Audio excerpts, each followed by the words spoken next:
It's an absolute profound honor to welcome the power tables that I see sitting in front of me here today. We have 3 Royal Highnesses with us today. So typically when I greet the room and I say, good morning princesses and queens, today we have 3 Royal Highnesses. I don't know if you can say it like that. 3 royal, let me rather say 3 royalty princesses.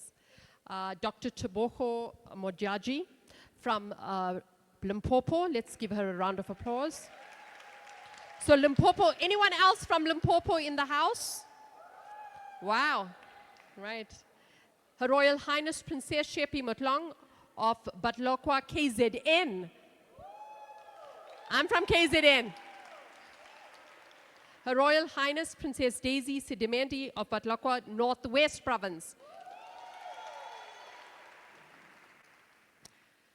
So I thought we'll get the princesses out of the way. Thank you very much for accepting our invite. Let me get all other formalities out of the way as well in terms of welcome. We to have with us Nolita Fakuda,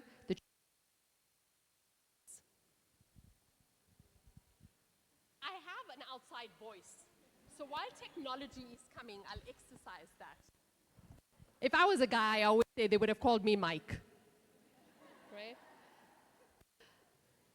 We're very fortunate to have with us Nolita Fakadu, Chairman of Anglo American's Management Board, who has served on the Woolworths, has served on many Discovery as well, and has left and left a legacy of excellence in leadership and still continues. And we're actually engaging about her next level, taking it to Dr.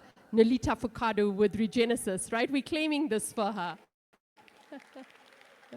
Dr. Fileng is on her way. She's the CEO of FP&M CETA. She'll be joining us shortly. Elaine Brass is with us. Welcome, Elaine, the CEO of HW CETA. And our very own princess as well, Dr. Penny Lau, co-founder of Regenesis. Dr. Penny, would you also stand up so everyone acknowledges our co-founder? This is a moment Penny hates. Penny hates that moment, but it would be unjust of me not to also acknowledge our growth and our founder who began this institute over 25 years ago, that we today are proudly hosting International Women's Day. So as women leaders in our organization, we pride ourselves with always innovating, coming up with strategies, programs through our customized programs and Women in Leadership, and making it absolutely relevant because it talks to us and it talks to the people in the room, it talks to our organization, and it talks about the girl and the woman child in each one of us. As we anticipate International Women's Day, we're looking forward to an inspiring, connecting, dynamic conversation. Stop. I think this mic is not going to work. To stop. I just want to see, I know Nishen Moniseka was here as well. I know there were a few gents that were supporting us. Ah, he is. Thanks for raising your hand. I would have missed the other gent. You've just brought attention to the other gent. There's another co-founder, soon to be Dr. William Vivian.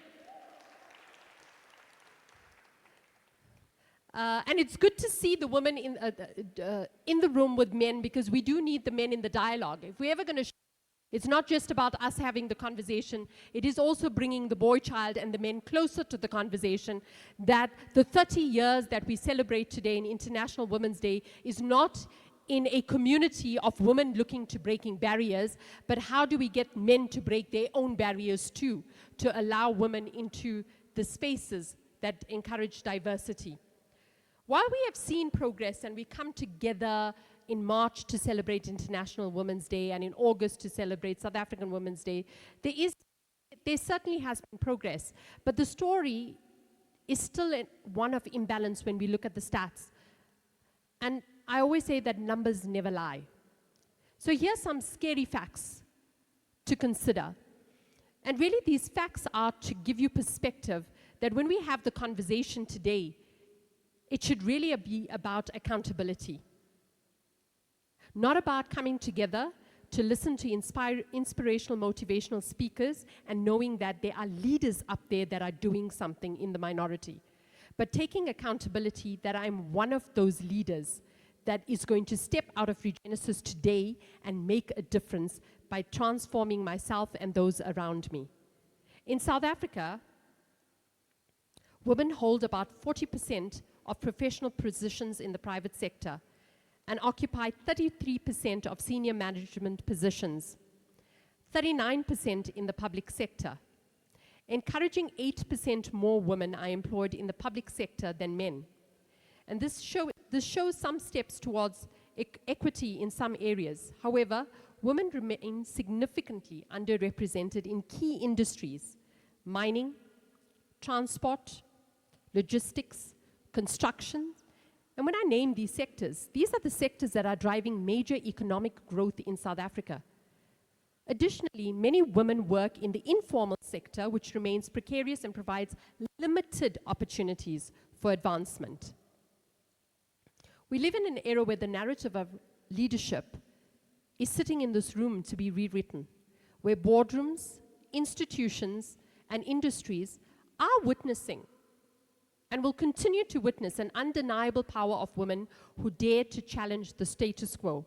But we know that leadership is not about who carries the CEO and COO titles and the dean titles and the boardroom listed titles.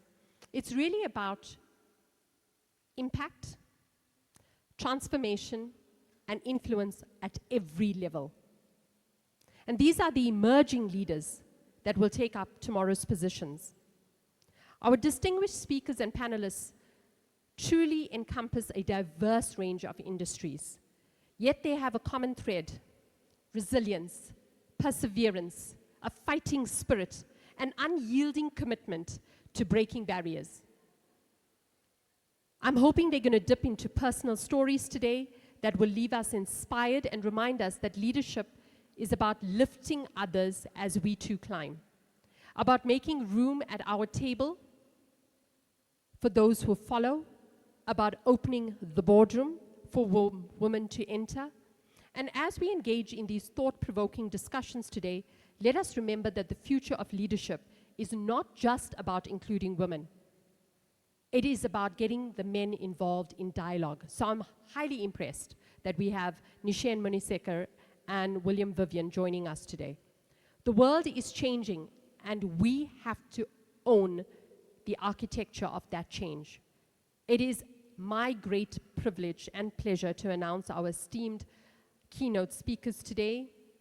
Our first speaker, Nolita Fukadu, Chairman of Anglo-Americans Management Board in South Africa and President of the International Women's Forum of South Africa. So she has 3 other engagements today. Nolita is one of South Africa's most influential corporate leaders, and she'll delve into the evolving role of women in business leadership. With a distinguished career spanning retail, financial services, mining, oil and gas, she has served on various boards including Sasol, Discovery, Woolworths Holdings, and Discovery Bank. We look forward to your insights, Nolita, and we want to be moved beyond our performative commitments to foster real lasting change. So I'm going to bring you on board on the red carpet. Please give her a resounding welcome as she takes the platform. I encourage the rest of you, while Nolita is making her way up here, I encourage the rest of you to make notes and questions. Write them down, because after both our speakers, we will then host a networking session, and you'll get to interact with them. What we would like to happen at the end of each speaker is to just give you about 5 minutes on your table. There are some beautiful, intelligent, courageous women manning those tables. Manning is the wrong word, right? There's some stereotypical words that are just so, that screams patriarchal, right? Manning the table, hosting the table. Our Regenesis gems are at the table, so they'll introduce yourselves to you, get to know you as well, and we will allow 5 to 7 minutes after our speakers so that you can regroup and have your discussion at your table as well. Over to you, Nolita.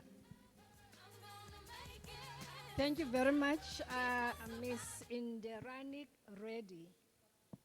Is it Miss or Doctor? I'm getting to you, my sister. She's just put pressure on me by announcing that I may be considering to do something during my retirement period. So I'm going to need a partner for that, and it feels like we are going to be the accountability partners. Thank you very much. Um, I was saying kuningi lana, there's a lot happening around here, so I need to manage that very well. So let me write, please.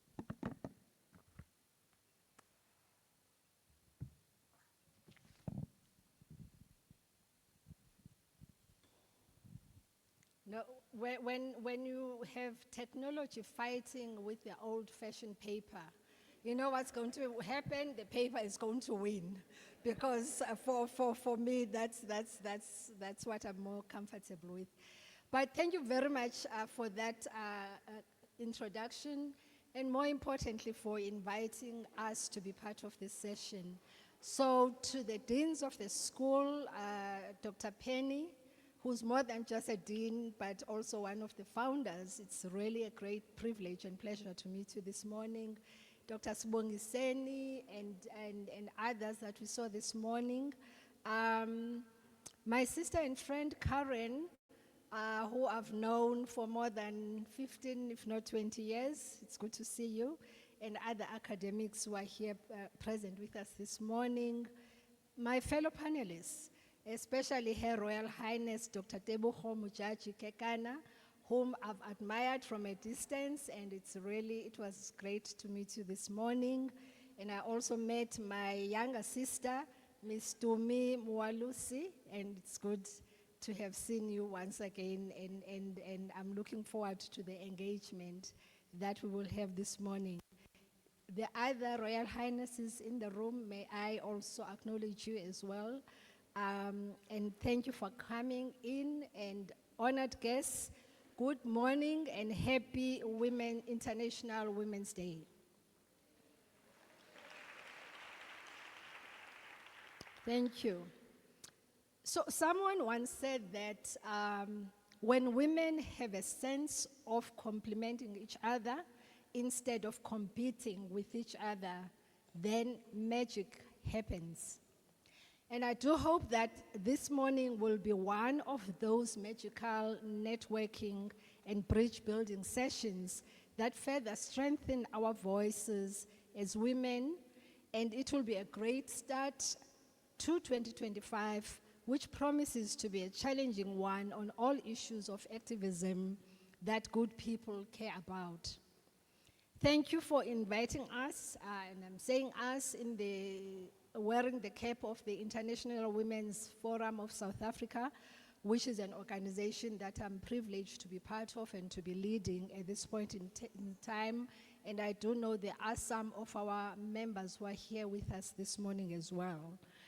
And inviting us to be part of this day to talk on the topic of leading change in the boardroom and beyond.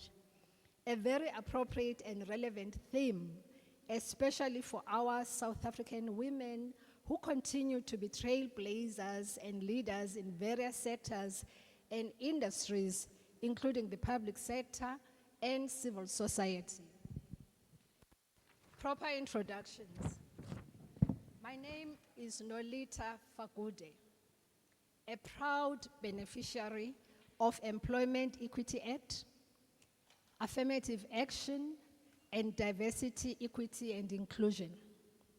I started working in August of 1990, 35 years ago. 6 months after Nelson Mandela walked out of prison, and 4 years before he became the president of what was referred to then as our new South Africa.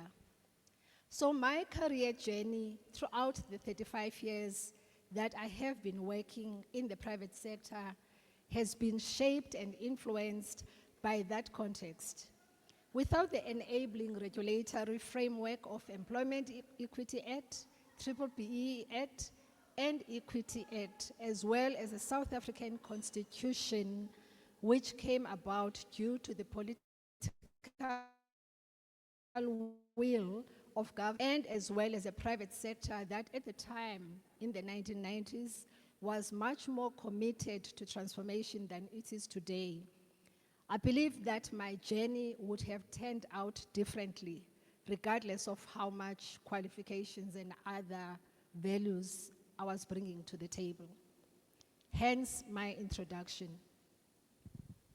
I want to read the preamble of our Constitution. It's very quick, but as a reminder, it's something that is very close to me, and I had included it in my book as well as a reminder.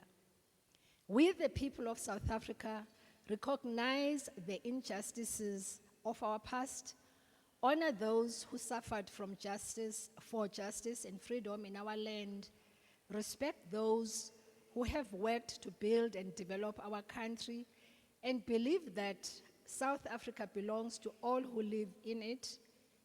United in our diversity, we therefore, through our freely elected representatives, adopt this Constitution as the supreme law of the Republic, so as to, 1, heal the divisions of the past and establish a society based on democratic values, social justice, and fundamental human rights. 2, lay the foundation for a democratic and open society in which government is based on the will of the people and every citizen is equally protected by the law. And 3, improve the quality of life of all citizens and free the potential of each person. And 4thly, build a united and democratic South Africa able to take its rightful place as a sovereign state in the family of nations. May God protect our people. Nkosi sikelele Africa, Morena Burluka Sechaba sa rona. God saved Africa. God bless South Africa. Mudzimu fatushetsa Africa. Hosi katekisa Africa. Unquote. How can this be wrong? 31 years later, just this preamble. As a young woman and other women entering the world of business, our role and sole purpose was to ensure that we became the best that we could be in whatever we did, as we were very aware that we were entering spaces that were never intended for us to be part of, except come in as cleaners, tea ladies, or just general laborers. This was the time when your counterparts and peers would proudly tell you that their best friend was their black domestic worker, because that was the only black person they knew that close. I know I digress, but the issues raised recently by the USA-South Africa geopolitical dynamics have opened some wounds in us that we thought we had healed. Remember, 35 years ago, I was only 25 years old, so it still feels like yesterday. Excuse me.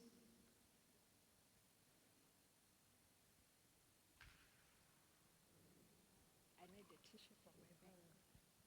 Do you want water as well? Let me hold this.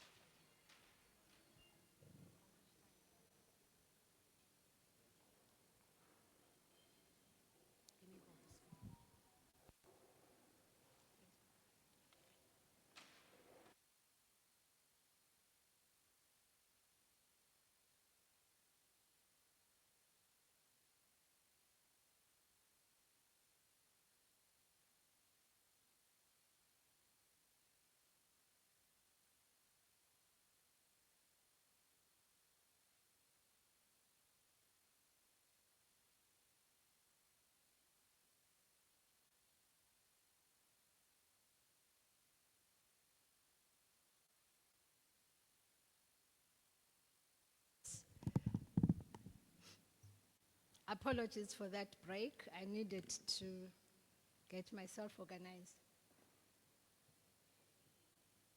Having said that, the digression.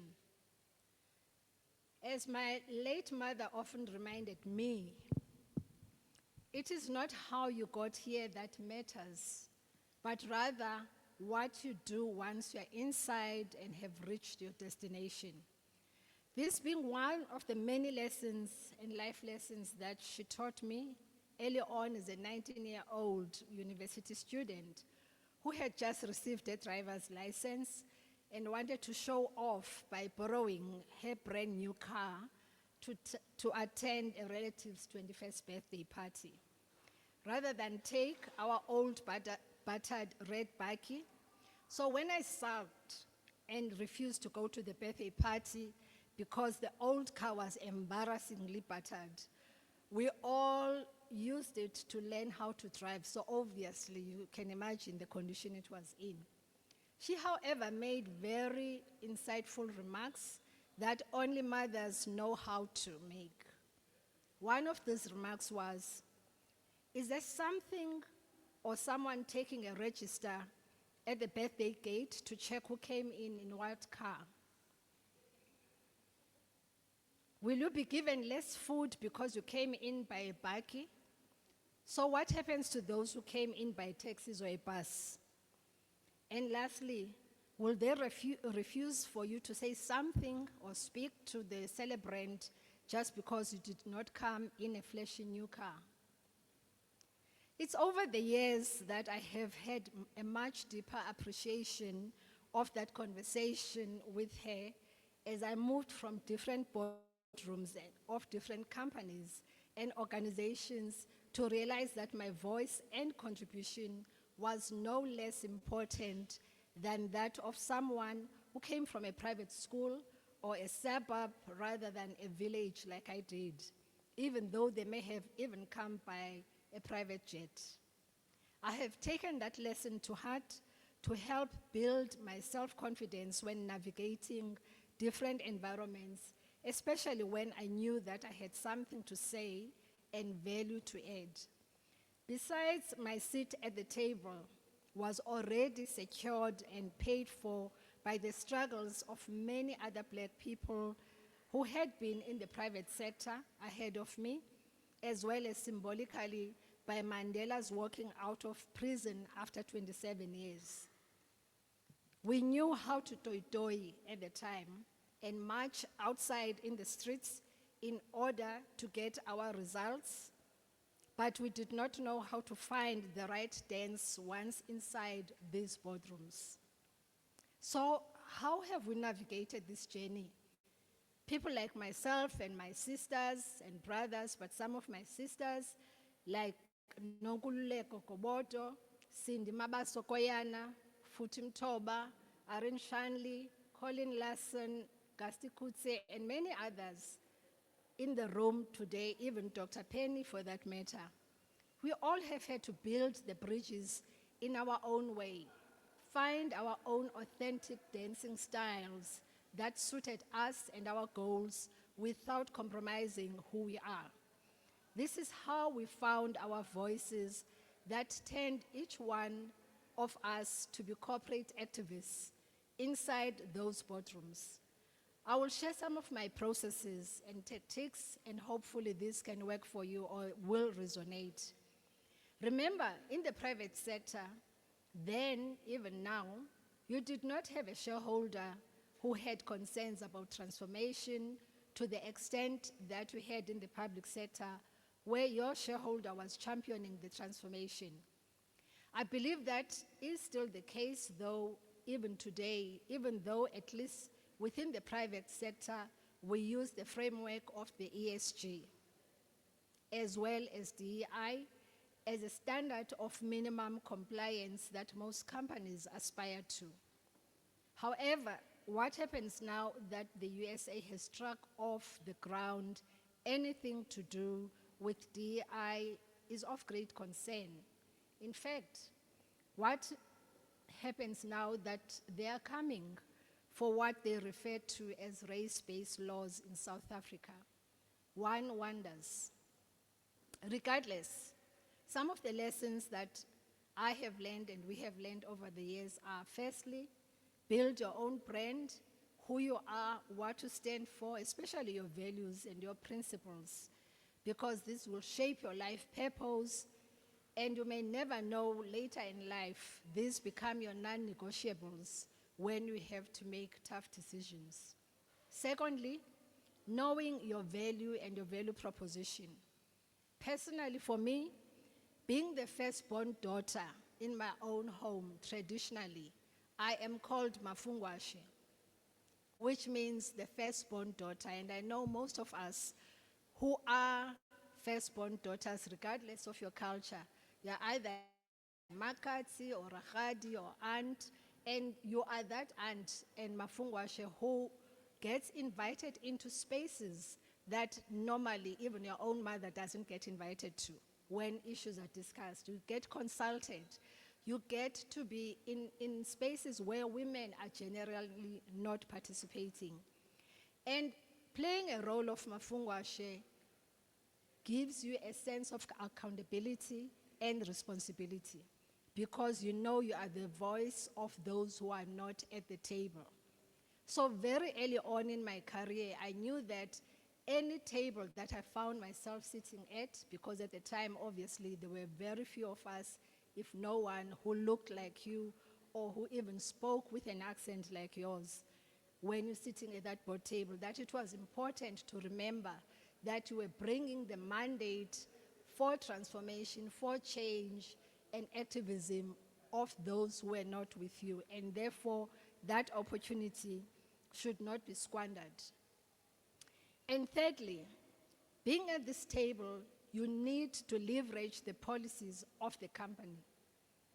In 1990, companies had, like they do still today, the vision and values. And how many of us remember those? And the vision and values nowadays are well, beautifully written on posters, and they are on computers.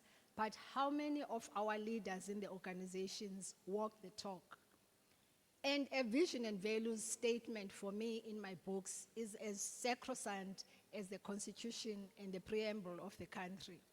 And therefore, continue to use the vision and values as a mirror to challenge the status quo within the organizations was for me a way of having conversations with the leaders in the organizations right up to the CEO of the organization. Because it was simple. All you needed to say was, I just saw something on the vision and values, and it says we do X, Y, Z, and I'm not seeing us live those values, or am I reading the situation incorrectly? And it's amazing how when you ask the question that way, you get people to be less defensive. Also, we have had tools in the boardroom.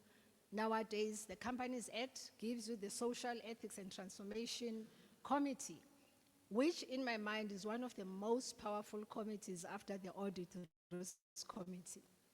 Because that is where the mandate of the company through the board is actually protected to make sure that you ask management the right questions around what is the company doing around social ethics and transformation when it comes to what should be done within that organization.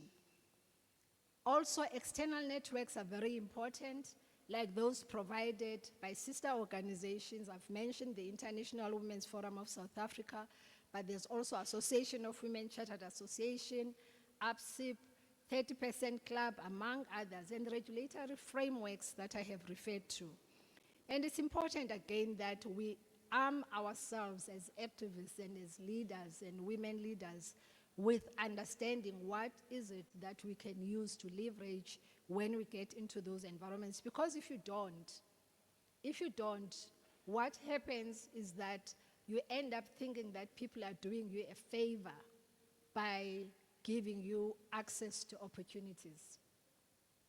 And this is something that many women tend to confuse. They say, oh, well, and if they're not doing you a favor, you think that you're so special. Meanwhile, it is enshrined in your vision and values in the legislation and many other documents that everyone can access. The other one has been making sure that you create a track record and consistency in your chosen area. Because if you do not, or in your chosen area of competence, because if you do not do this, by being a change activist in an environment, you are calling for the spotlight to be on you. They say you've got a big mouth, and therefore the first thing that they check is your performance. How good is your performance? How good are you in doing what you were originally employed for? And that's why we always say, we as women, we end up feeling like we're working twice, if not 3 times as hard as others. And for me, it has been because I knew that by being an activist, I was attracting attention and wanted to take away that kind of attention from me, where someone cannot have an excuse to say, actually, you are a poor performer. I wanted to excel as a performer so that I can be able to challenge you, knowing that we are on a balanced perspective as we have the conversations.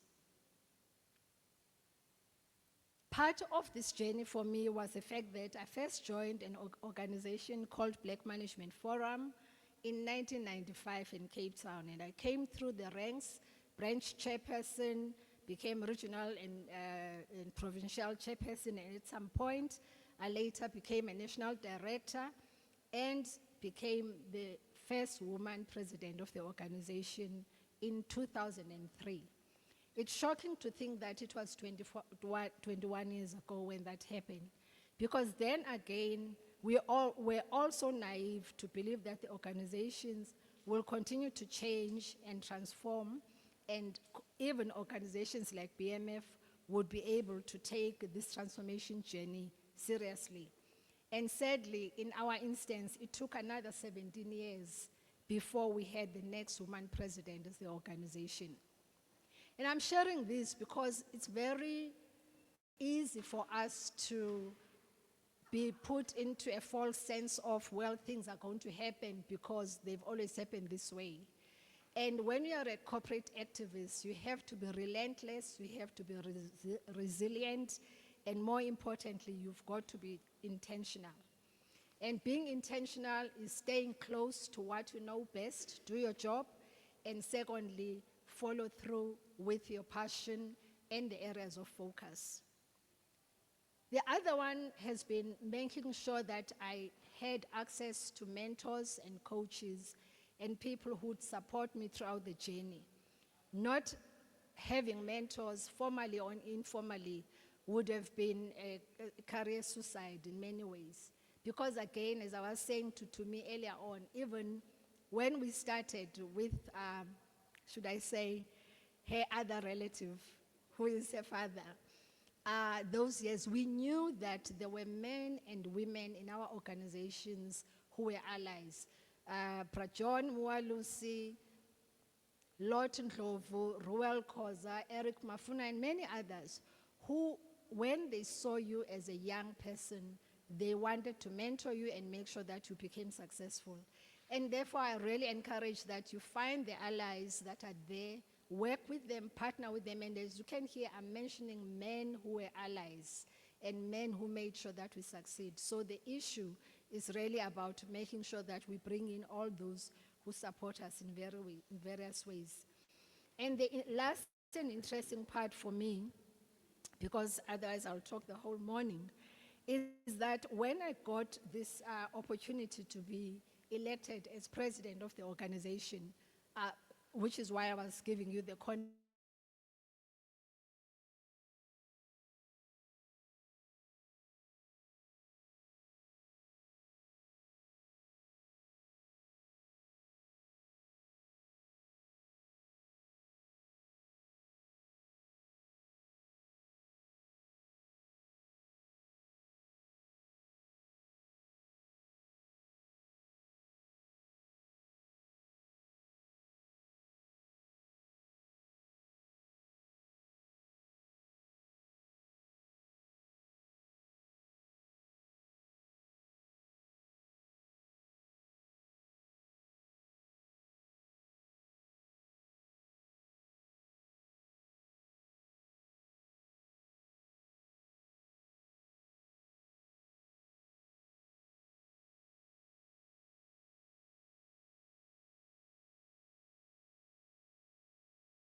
to mentor you along the way, and people that don't mentor you by making time for you always, but just role modeling them, and to have that value system with leaders amongst you and not just a plaque on the board.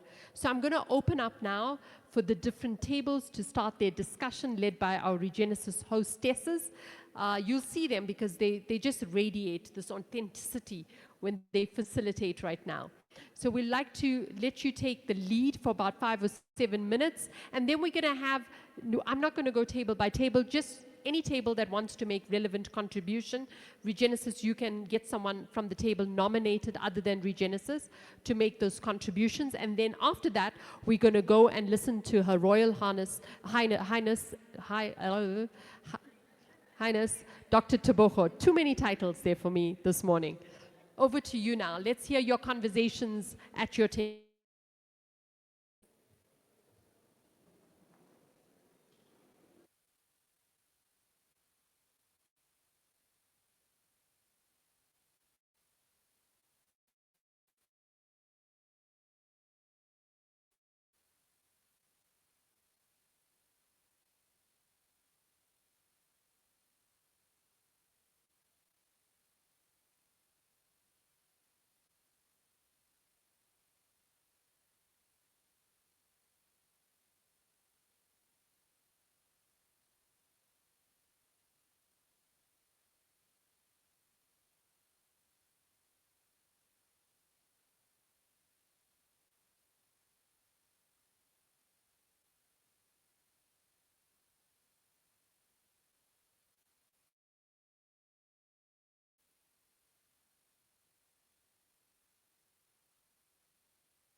each of your table, and there's been such different conversations.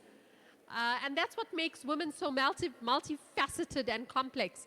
So I'm going to ask if there's any volunteers that want to give us feedback from their sessions before we move on to Her Highness. I see table at the corner. So let's get everybody to settle down. Let's get to hear some viewpoints. Karabo, the gent here with the mic in his arm, is going to come to you as soon as you raise your hands. Regenesis, feel free to contribute. I know we said that we'll have our guests contributing, but do feel free. So Karabo, the table, the lady with the orange on that side was her first hand up that wanted to contribute. So please tell us your name, the organization that you're representing, and give us your contribution. Okay, so I'm just going to count you down, and we're going to, I know it's such an exciting conversation, and I want to put a little bit of a stopper in it for a while. But rest assured that after we finish our conversations on stage, you can continue. There's no rush for you to go back, right? So I'm just going to count you down, and then we're going to hear from there. 4, 3, 2, shh. Works all the time. Good morning, everyone. My name is Noeline Zulu, and I represent education. Can you hold the mic closer, Emporium. almost like an ice cream cone, so we can hear you? Thank you. Do I need to go again? There. Thank Okay. you. So my name is Noeline Zulu, and I represent Education Emporium. The conversation here was so phenomenal, and I did take notes, as I always do. The few things my colleagues said that stood out for me is, first of all, in the boardroom, wanting to do things like men is assuming that they are better than us, and they're right. We can do things our way. Secondly, being yourself eludes you. So when you have 5 pairs of shoes to wear, you can show up every day in the self you feel like. Thirdly, we connect more when we have shared mutual struggle, but we need to transcend that and navigate our way and our space in leadership for gender equity, not equality. That's it. Thank you very much. Is there another hand going up in the room? Karabo, table number 3. Good morning, lovely ladies. My name is Nomsa. I'm from my own company, Sasa Gumbi Business Solution. We, on our table with the lovely ladies, we took for ourselves that we have to be out of the box. Every time when we meet each other, especially women, we can't be judgmental. We don't need to be judgmental. Just be yourself and be out of the box. As well as acknowledge one another, share common value, and have and embrace and love each other as women, as we're gonna learn each other day by day. So this is what we took from ourselves. Thank you. Thank you.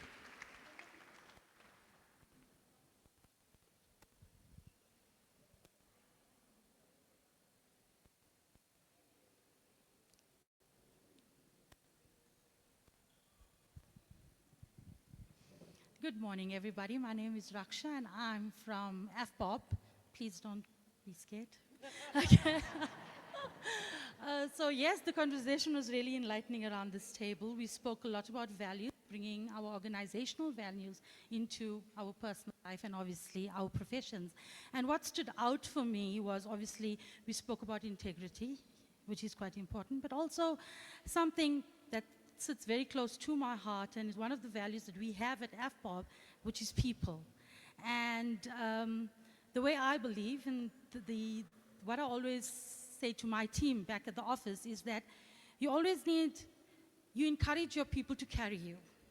The roles that we play today in our respective organizations is because of these people, and it's because of these individuals.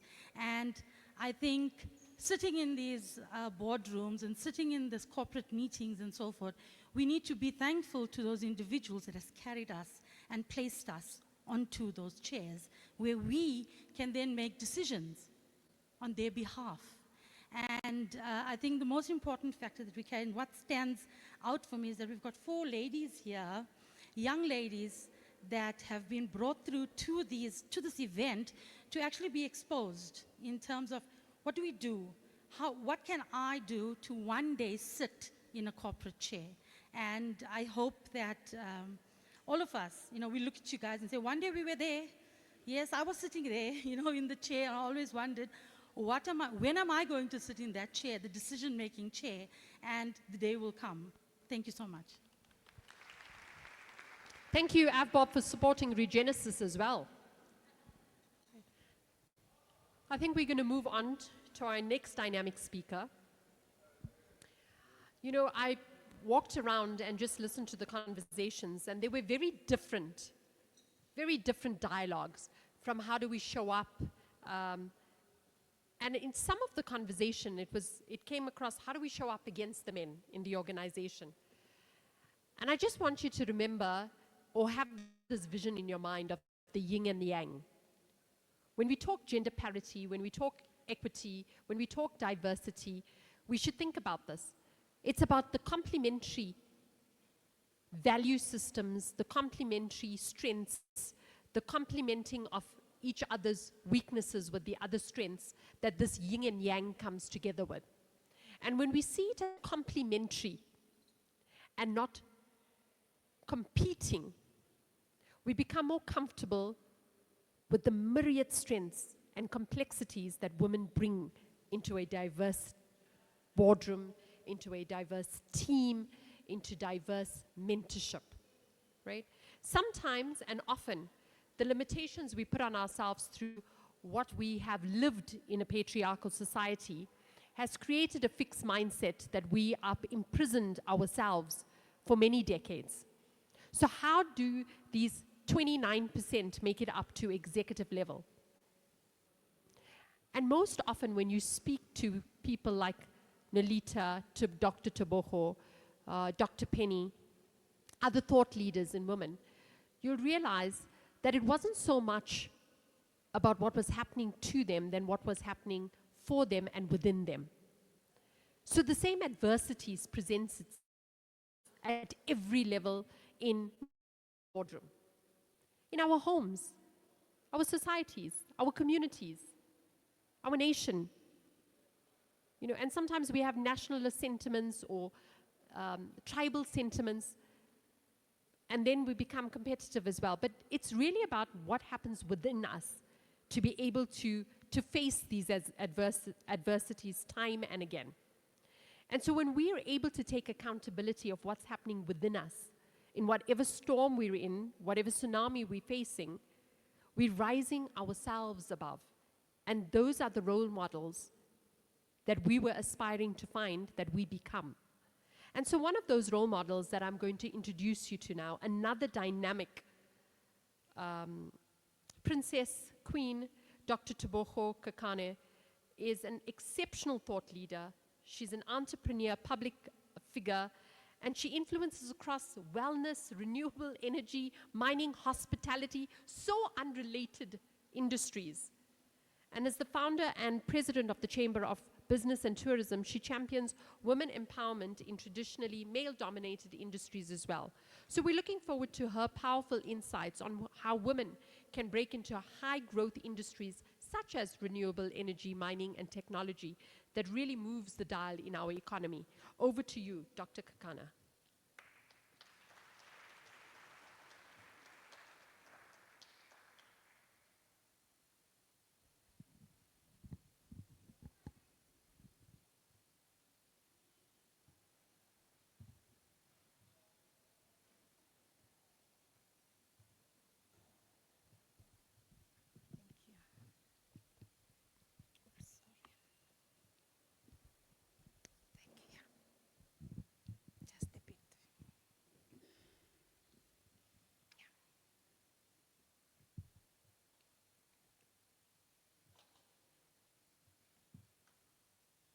Good morning, everyone, and a very welcome to everyone who is present today. Thank you so much to Johan Beldenburg, the event and MC and CEO of Regenesis, Ms. Indiran Reddy. and also the Regenesis team for having me, including everyone in this house. Can you give a big round of applause to everyone who is here? You're giving yourself a round of applause because you took your precious time to attend this event. My name is Dr. Tebogo Mojaji Kekana, and I'm from the Mojaji royal family, which is, I am the aunt to the current Queen Mojaji, Masalanabo Mojaji, who will be coronated this year. Today I'm going to speak to you about acceleration action, calls for rapid advancement in gender equality. This is a very fantastic initiative to bring together and empower women leaders. It's inspiring to see women sharing their experiences and supporting one another in the leadership journey. Women play a vital role in leadership positions, bringing unique perspectives, skills, and strengths to the table. And the research has proved that women are still being oppressed in many ways. However, despite the progress, women still face significant barriers of leadership, including biases and stereotypes and unequal access to opportunities. We can no longer afford the inch forward to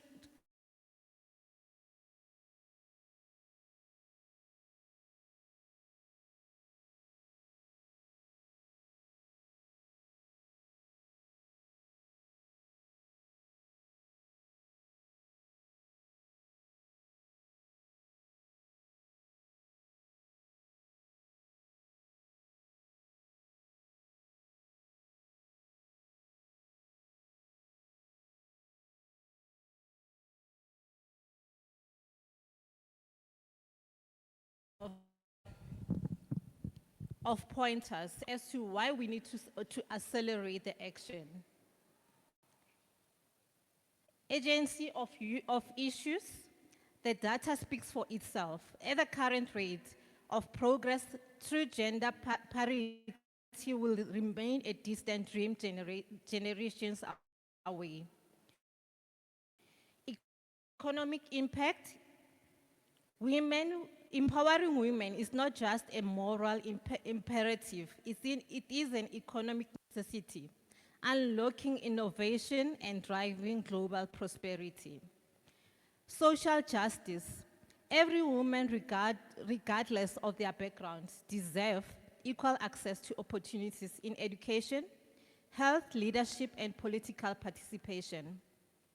I was one of the very fortunate people to have received both, from education to working in male-dominated spaces like mining, oil, renewable energy, farming, and more. I also completed my matric at the age of livable, but I did. And back then, it was very taboo for anyone to complete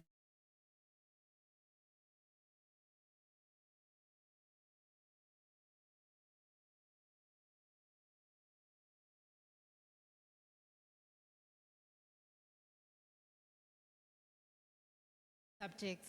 My mom actually said, I'm gonna fail, but believe you me, I passed. Then I went to study, I did law, which I didn't complete because it wasn't the subject that I chose. It was something that my dad made me do. I changed from law to marketing behind his back. When I passed my marketing, I said to my dad, I passed, and he couldn't believe because he thought I was doing law for so many years. I invited him to the graduation ceremony, only to find that her daughter was called to graduate for BA in marketing. He was very surprised and excited at the very same time. Fortunately, I didn't get punished because I passed it with cum laude. So it was an A plus for me. I wasn't punished because I passed it very, very well. Areas for, I'm gonna move again to all the pointers that I think are necessary for developing our country. Workplace equity. We need to implement policies promoting equal pay, which made me resign from a very big corporate because of my salary was not benchmarked accordingly, and I found it very unfair. That's when I resigned and focused to developing myself.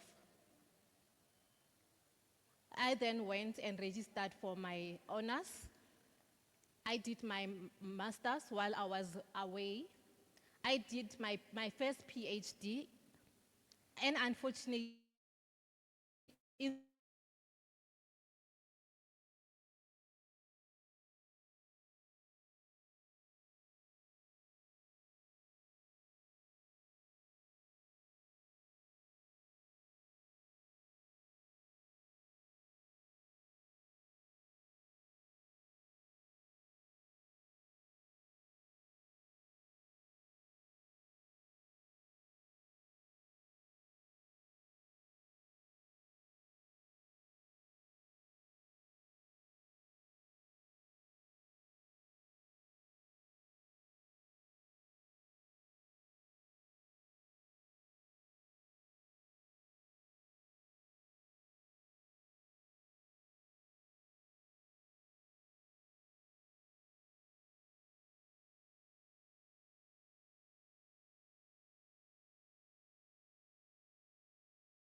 Kekana Chamber of Business and Tourism.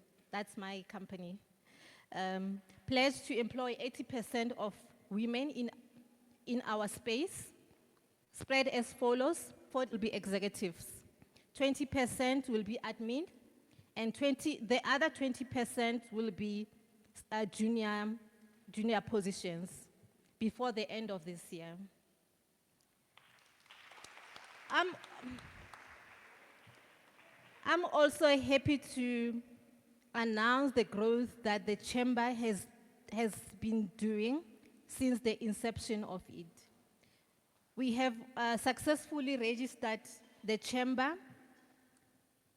with Dubai, the EU, but in Dubai. And we also have an office there. We were thinking of also opening another office in the US.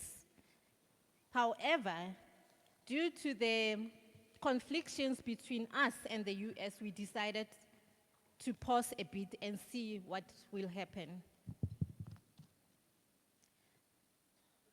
The brief of the chamber, I'm gonna refer to me as a she, because this is the message to you. It's not something that I need to take all the credit for. Despite significant strides, women entrepreneurs continue to face funding disparities, limited access to networks, and structural biases in the business world. The Dr. Tebogo Mojaji Kekana will share powerful insights on how women can break into high growth industries such as renewable energy, mining technology, traditionally dominated by men. She will also discuss the strategies for fostering inclusive economic participation, leveraging mentorship, and advocating for policy reforms that accelerate gender parity in entrepreneurship and business leadership. Yesterday, I got a call from one of the mentees that I've been mentoring for the past 6 months.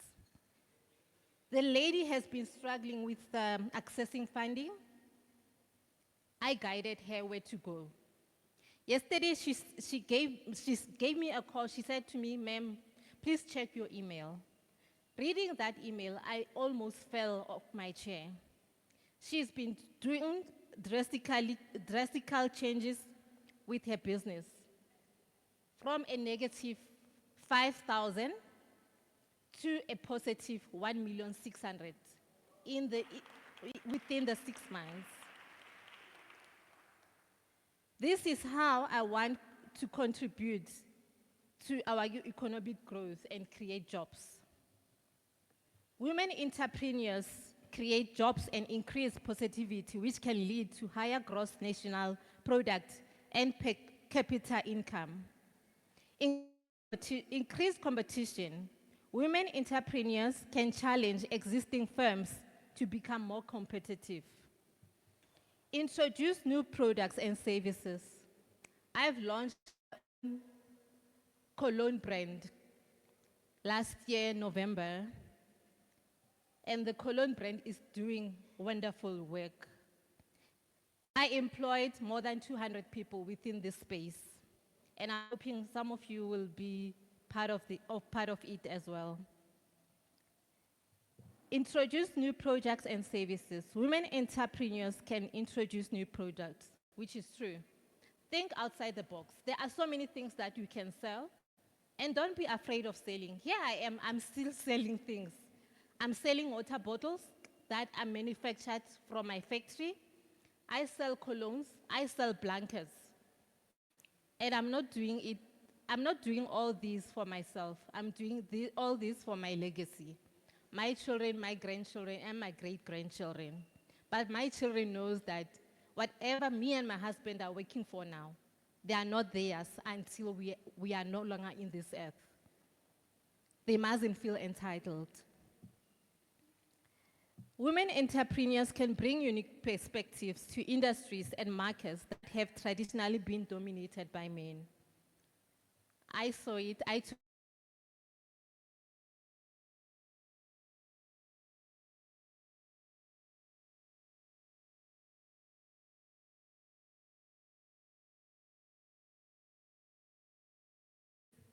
And you see the ad.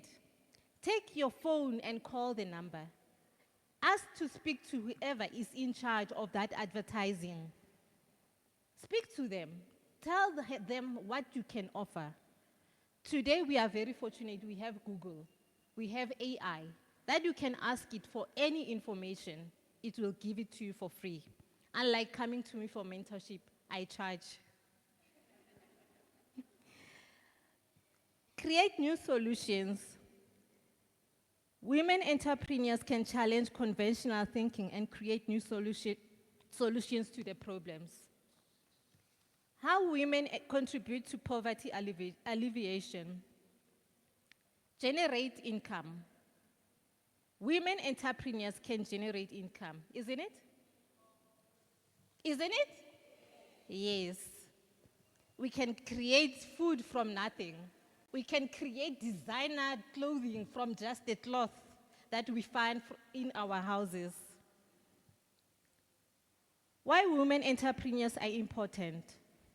Women's equal participation in the economy is essential for a country's progress.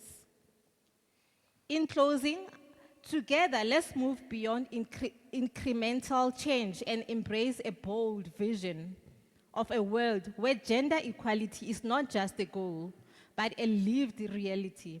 By accelerating action, we can create a future where every woman and girl can thrive, contributing their unique talents and perspectives to build a more just and equitable societal for all. I thank you for being here today. And thank you so much, Ms. Randy.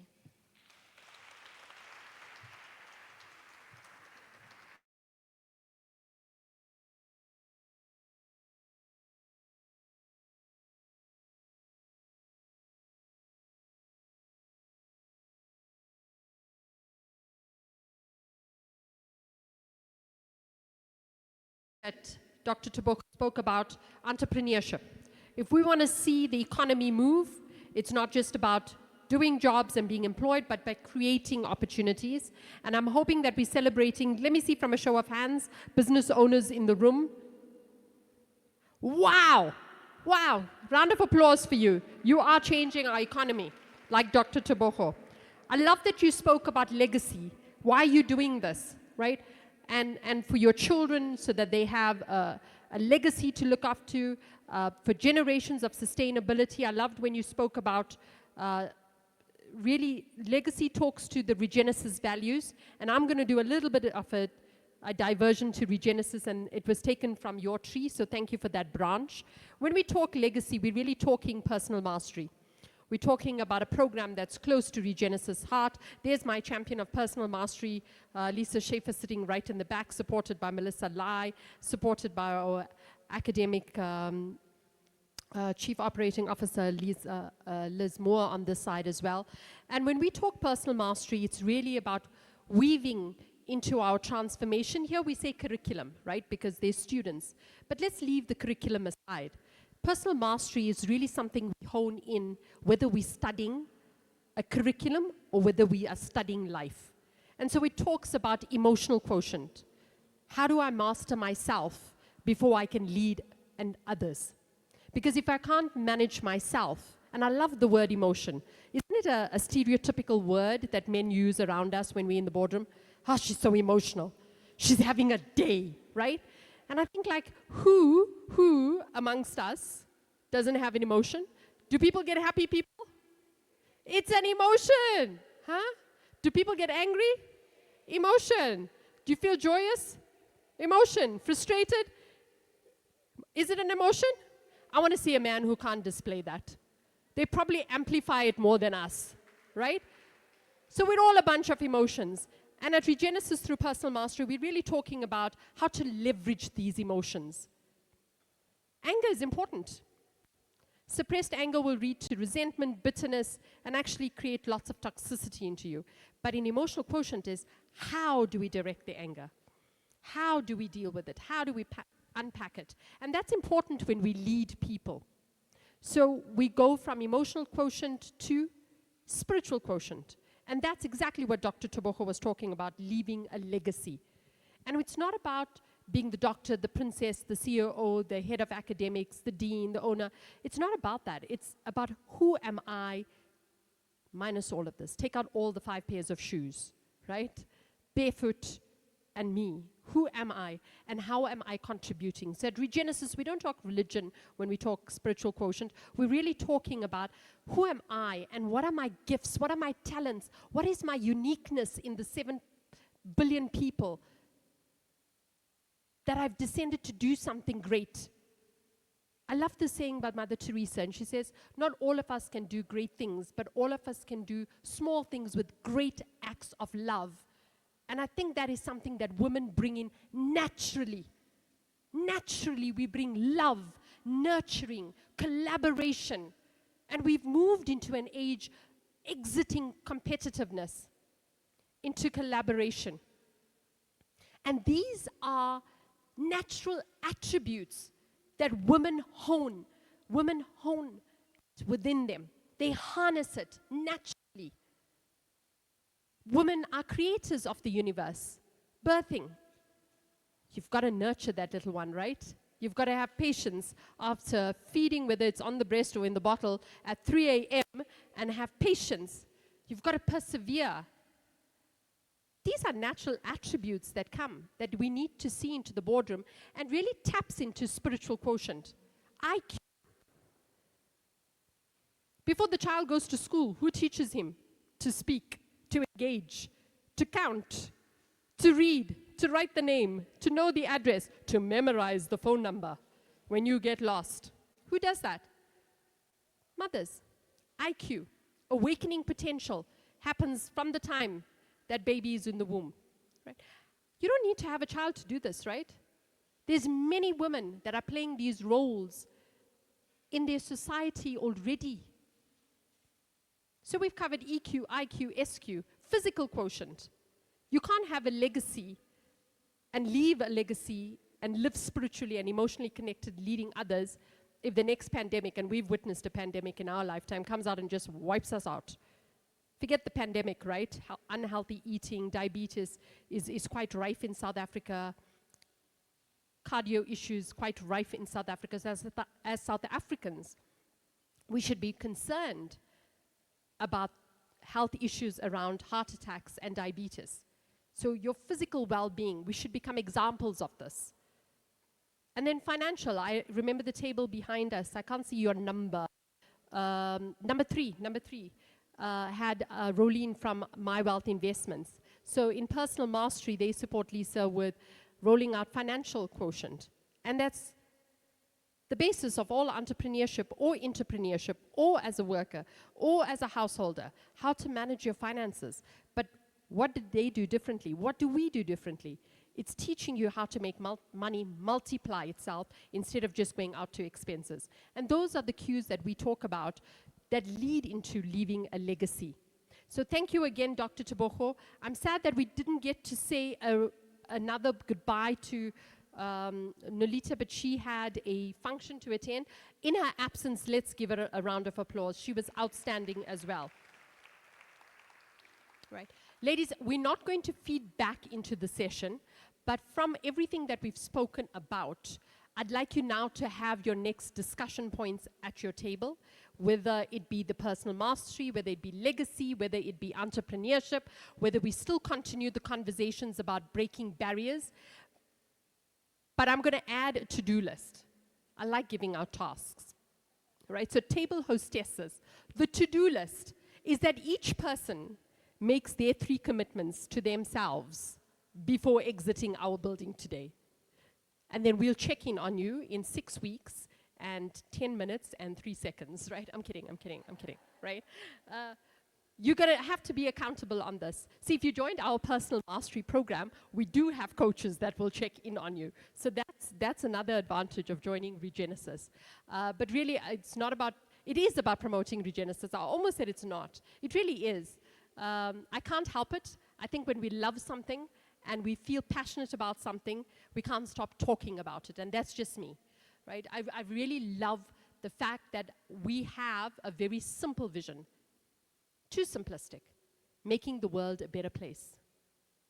And the women that have gathered here today are here because you chose to be part of the conversation, breaking the barriers for gender equality.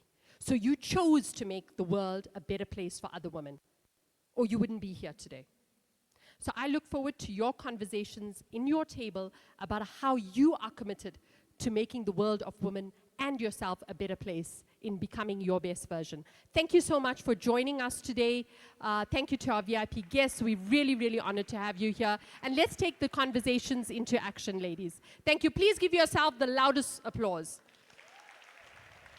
There's no need to rush out. Our table hostesses are looking forward to converse with you. Nishen and Karan and their team are also looking forward to connecting with you and exchanging business cards. Thank you very much, and happy International Women's Day.